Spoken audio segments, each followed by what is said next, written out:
Well,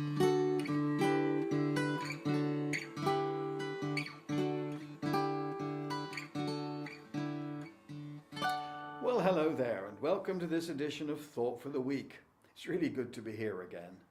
I so look forward to these episodes with you, because I know that you love the Lord Jesus as I do, so any opportunity that I get to open the Word to people like you is a real blessing to me. So thanks for listening in. Last time we were talking about Saul of Tarsus and the amazing transformation that took place in his life when he was aware of the reality of the living Lord Jesus. He had died, but now was alive again, and he appeared to Paul on the road to Damascus. What a transformation took place. He immediately began to preach in the Jewish synagogues there in Damascus that Jesus really is the Messiah. It's an extraordinary transformation. It's in Acts chapter 9. And the response of those who heard him is entirely what you'd expect. This is verse 21. All those who heard him were astonished, and they asked, "Isn't he the man who caused havoc in Jerusalem among those who call on this name? And hasn't he come here to take them as prisoners to the chief priests?" Yet Saul grew more and more powerful, and he baffled the Jews living in Damascus by proving that Jesus is the Messiah. Now that's remarkable, isn't it?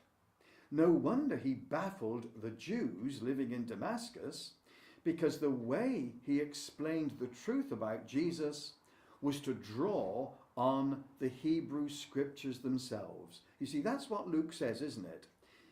Saul grew more and more powerful and baffled the Jews living in Jerusalem by proving that Jesus is the Christ. Now, literally, what that says is this. This is the meaning of the Greek.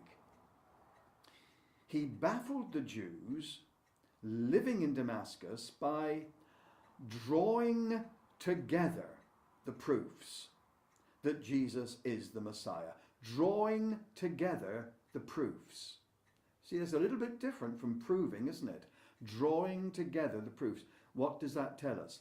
It tells us that Saul of Tarsus, this man who had been a Pharisee, this man who had been on the Sanhedrin, this man steeped in the Hebrew scriptures, who knew them forwards and probably backwards as well, was now drawing on that enormous fund of revelation from the Hebrew scriptures, drawing together all these prophetic statements, all these things that spoke of Jesus, drawing them together to prove that Jesus is the Messiah. And so that's a remarkable thing, isn't it? Because many people think that the Old Testament really isn't about Jesus at all. Or they think it's all about Jewish history and Jewish faith and all the things the Jews did, all terribly wonderful, filled with great heroes of the faith. But what can it tell us about Jesus? Saul of Tarsus tells us very clearly. He is drawing revelation from all over the Hebrew scriptures, pointing it to Jesus, proclaiming Jesus according to the Jews' own scriptures. What a wonderful thing! How glorious for us to ransack the Hebrew scriptures on the same quest, looking for Jesus. And when we do, we surely find him. Well, bye-bye for now, and it's lovely to have been with you again. Bye-bye.